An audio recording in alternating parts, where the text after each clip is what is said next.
All right. Well, welcome back to the Many Moments segment. In this segment, I introduce you all to things that have been on my mind lately, share related thoughts, and invite you to relay your thoughts to me via email. So please write in at jadonnalive@gmail.com, and I'd love to read them. Today's Many Moments segment continues our theme of self-love, this time with the wonderful Christa Hitchcock. Christa is co-founder and creative director of Homefield, a college apparel brand with an emphasis on thoughtful vintage design. She founded the brand with her husband, Connor, in 2018, and together they love college sports, Indianapolis, and their 15-month-old son, Jude. Christa, welcome to the podcast. Super excited to have you today. Thank you. This is full circle. We were just saying it's been such a long time since we've chatted at all, so this is a fun format. It's actually insane. And I wanted to kind of tell you listeners how I know Christa. So it's been probably since like 2011. I was trying to think back and I'm like, really? Yeah, that's because right. I went to high school with your husband, Connor, and I remember just kind of perusing back on that time when we knew Connor, in high school had a girlfriend that none of us had ever met. And all we knew is that you were from Michigan. And so I remember you had come to some event. I don't know exactly what it was. And one of my first thoughts was like, oh my gosh, she's so shy, which I was shocked because Connor was like the exact opposite. And so at first I was like, oh my gosh, I don't even know. I wasn't sure if you wanted to be around us or not, which I kind of loved because I remember thinking, if we don't know this person, she's coming right into this space, not trying to be flashy, not making a scene, not even trying to do anything to get people to notice her. She's coming here truly, it seemed, authentically her. And so you immediately gained some respect points from me because I was like, yes, I love someone who's just like... Well, I know you mean it as a compliment, but I feel like I should have made a better first impression because I did want to be around you. No, absolutely. I'm sorry I didn't come off that way. Oh my gosh. No. My husband read that and he was like, Jadonna. I'm like, no, that's literally such a compliment to me. If I say that to you, it means because I think with me, I love when people are just authentic and come how they are. And I really felt like that's exactly kind of what I was gleaning, like your genuineness, your authenticity, and kind of your quiet confidence. And that is what I perceived. And that's what I really noticed in that time. I appreciate that. Thank you. Couldn't thank you more for joining today. I know you're a busy lady.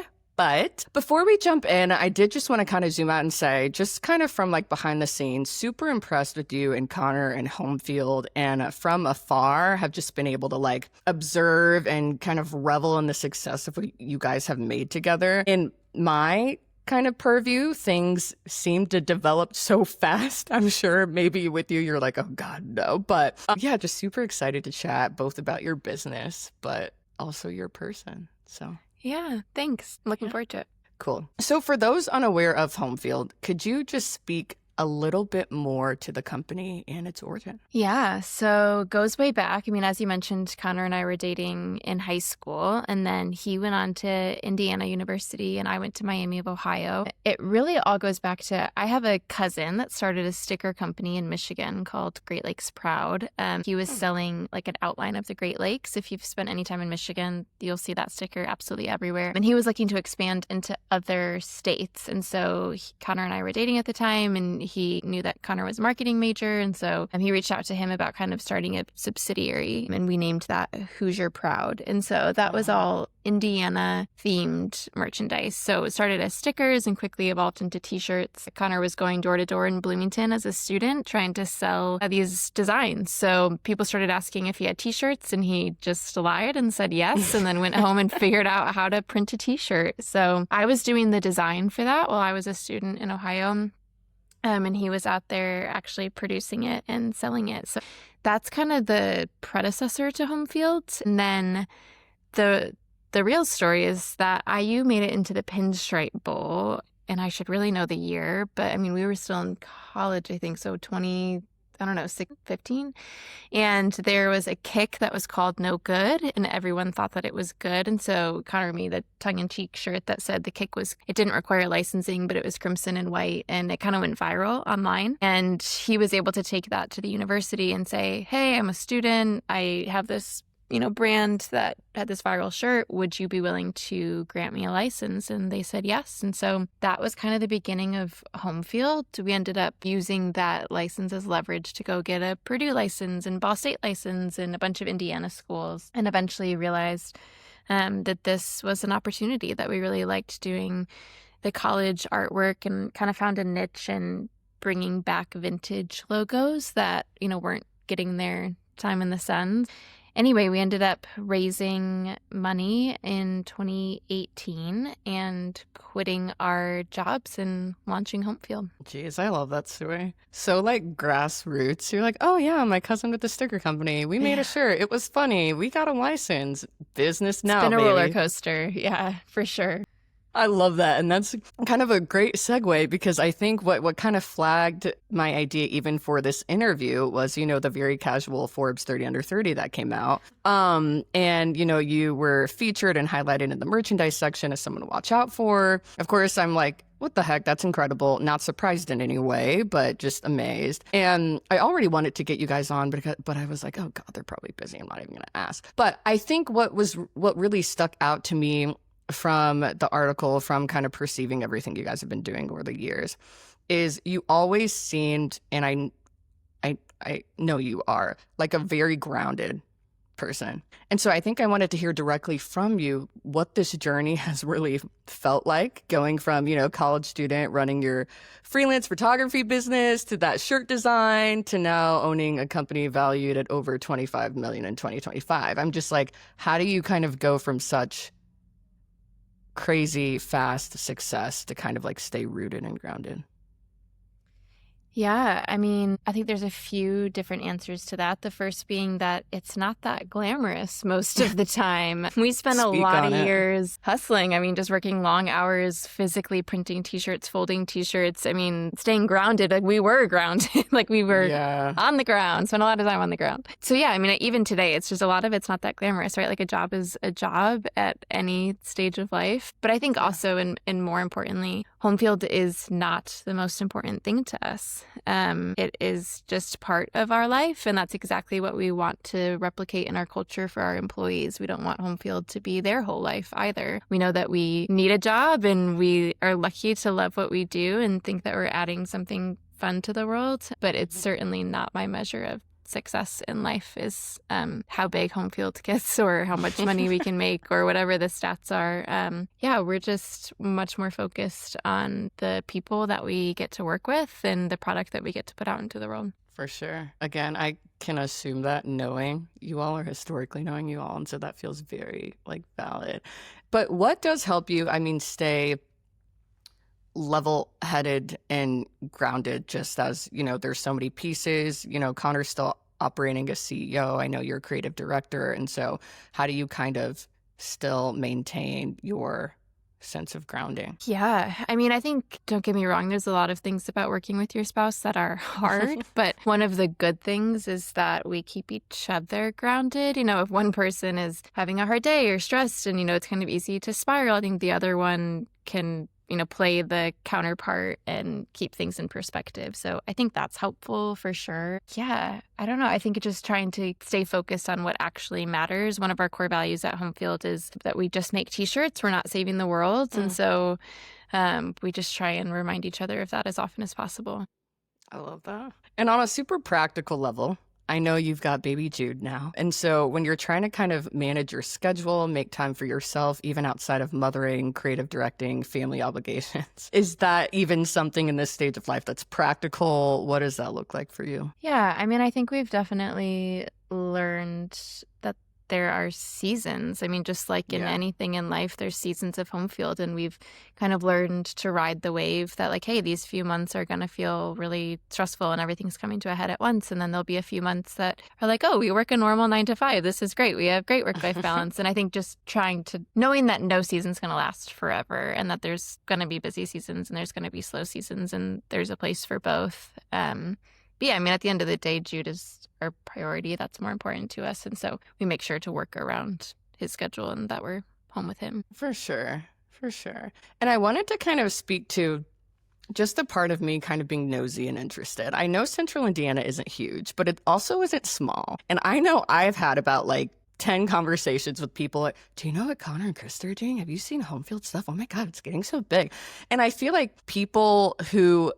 a lot of people assume that when people quote unquote become successful or have their companies become successful, that they may feel like awkward around them or that like they don't know what to say. And I'm just curious, have you noticed like trying to remind yourself like of any social norms and interacting with people? I just, people can get weird about stuff like that. You and Connor are so chill, but I was like, I wonder if they'd have had to keep that in mind when interacting with people back at home. I haven't, but I feel like we really make it a point to kind of, again, like home field's just not our whole life. So like when we're hanging out with our friends, we're not talking about home field most of the time. They don't care. I mean, in a good way, but I don't think that anyone is like overly impressed as they shouldn't be. But no, I don't. I mean, I think obviously the Forbes piece was more public, but a lot of it, I haven't run into that kind of attention.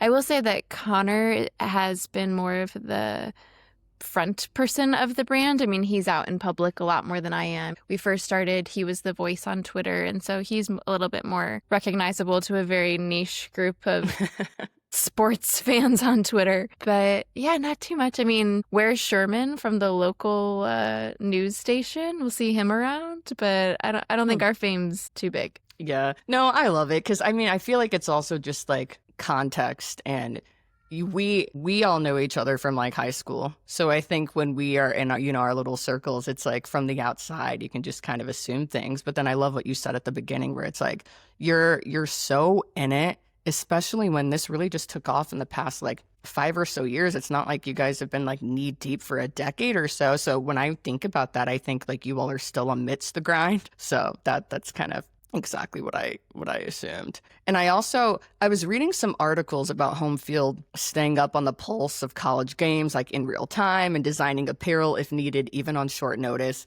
And I was like, that is incredible and brilliant from a marketing standpoint. But on the other hand, I'm like, how are you able to manage that in real time, specifically you with the designing? Have you kind of had to like decide like this isn't going to be perfect, but it's going to be good enough? Like, what's your thought process with getting your designs out in real time like that? Yeah, for sure. I mean, we are no strangers to scrambling. I will say like this, so at this point, I'm not actually doing any design work. I oversee our team of amazing designers, but I haven't actually put out a t-shirt in a couple years. It used to be all me, but as the team has grown, that's changed. I mean, to answer one of your questions in there, like, yeah, so Connor and I are very much of the it's good enough belief. I mean, I think that perfection is definitely the enemy of good enough sometimes. So I feel that on a deep level for sure. And also just, I don't know, being willing to make the short-term sacrifice for the long-term gain. I mean, yeah, there's been some late nights and scrambling in March Madness and,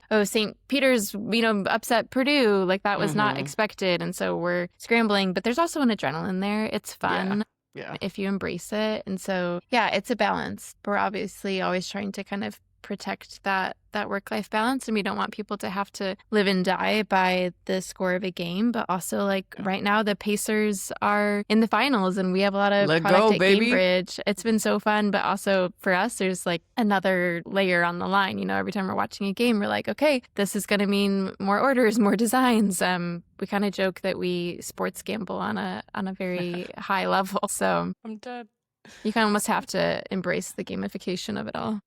So it's not just college apparel. You've got I know you guys have like an Indy 500 line, but I didn't realize you were doing Pacers apparel. No, we're still very much focused on college. That's our bread and butter. We've only done some like local stuff here in Indy. So we've done like a local licensee program with the Colts. And then we have Pacers apparel, but only at Cambridge. It's not even on our website. So those are just kind of passion projects that are fun for the team because everyone here is a Pacers fan. So love it. What the hell?